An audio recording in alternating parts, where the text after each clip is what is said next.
Siti Zairia, mahasiswi postgraduate program di London School of Public Relations, Jakarta.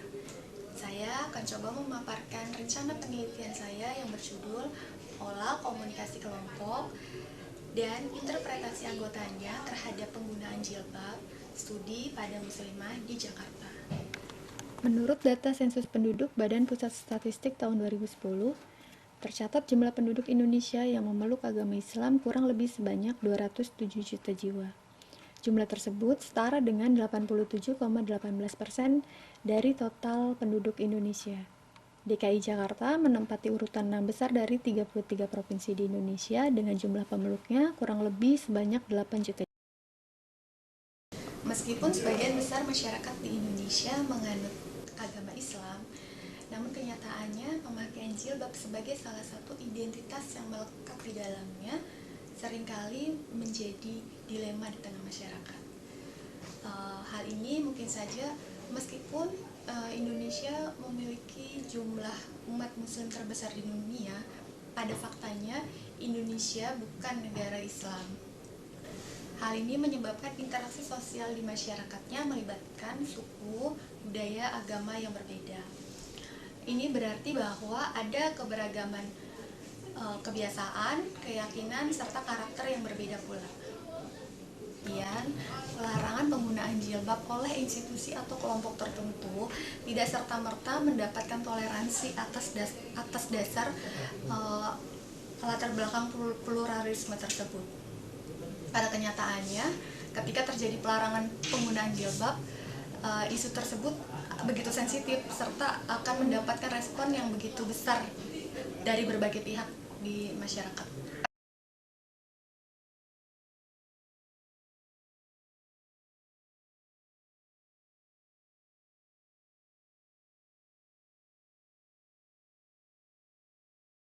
Kasus pelarangan jilbab poluan merupakan contoh lainnya.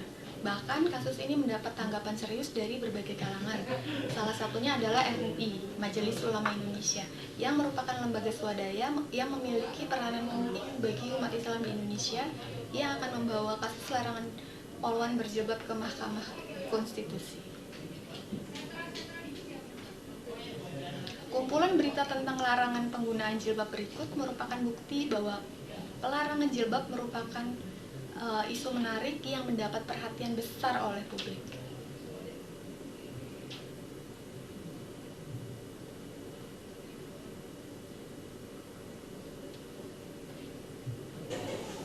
Namun menariknya, di tengah maraknya pemberitaan yang berkembang serta reaksi yang begitu besar terhadap isu pelarangan penggunaan jilbab, ada sekelompok kecil muslimah yang justru merasa ada penolakan dari kelompoknya sendiri sebagai muslimah.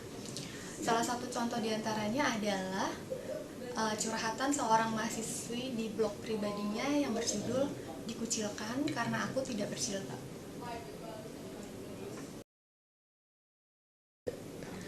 Aku dikucilkan dari golonganku karena pandanganku tentang jilbab, hijab, penutup, atau apapun lah namanya. Aku terkucil dan terasing karena aku seorang muslim yang tidak berjilbab. Seorang aktivis mahasiswa yang memiliki embel-embel agama, tapi aku tidak berjilbab. Dan aku pernah ditolak organisasi mahasiswa yang berembel-embel agama yang lainnya ketika aku bilang aku tertarik dan ingin ikut serta. Pernah dicaci organisasi agama ekstremis yang lainnya juga ketika beradu argumen. Dan lagi-lagi aku mendapat pandangan yang sama di organisasi ini. Aku kira organisasi ini akan berbeda, tapi sekian lama aku bertahan di sini ternyata sama saja. Aku dipandang berbeda karena aku memilih berbeda. Banyak nasihat, hujatan, saran, kritik, bahkan sampai ultimatum dari senior. Sesungguhnya ada beberapa muslimah lain yang menyampaikan keluhannya karena mendapat perlakuan serupa, karena mereka tidak atau belum mengenakan jilbab. Jilbab merupakan identitas muslimah, namun belum semua muslimah mengenakan jilbab. Hal ini terjadi karena beberapa alasan yang terungkap dalam terbitan yang dikeluarkan oleh Goethe Institute berikut. Dari data tersebut terlihat bahwa angka terbesar dari alasan muslimah mengenakan jilbab adalah karena perempuan seharusnya menggunakan kerudung atau jilbab. Dan yang berikutnya adalah keputusan untuk memakai jilbab atau tidak terserah pada perempuan.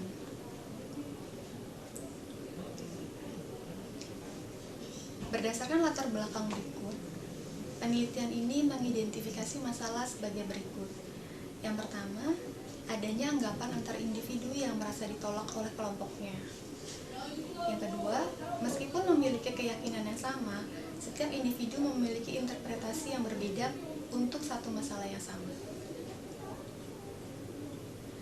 Perumusan masalah pada penelitian ini adalah: yang pertama, bagaimana pola komunikasi kelompok yang terbentuk di antara para muslimah dalam menginterpretasi penggunaan jilbab. Yang kedua, bagaimana kohesivitas di kalangan muslimah di Jakarta dalam upaya membentuk keharmonisan kelompok. Pembahasan selanjutnya adalah tentang tinjauan pustaka. Yang pertama, komunikasi kelompok. Komunikasi kelompok menurut Michael Burgon dalam Wirianto 2005 merupakan interaksi secara tatap muka antara 3 orang atau lebih dengan tujuan yang telah diketahui, seperti berbagi informasi, menjaga diri, pemecahan masalah, yang mana anggota-anggotanya dapat mengingat karakteristik anggota-anggota yang lain secara tepat. Klasifikasi kelompok dan karakteristik komunikasinya. Yang pertama, kelompok primer dan sekunder. Kelompok primer bersifat akrab, personal, dan menyentuh hati dalam asosiasi dan kerjasama, sedangkan kelompok sekunder bersifat sebaliknya. Kelompok keanggotaan dan kelompok rujukan. Kelompok keanggotaan adalah kelompok yang anggota-anggotanya secara administratif dan fisik menjadi anggota kelompok itu. Sedangkan kelompok rujukan ada kelompok yang digunakan sebagai alat ukur untuk menilai diri sendiri atau untuk membentuk sikap.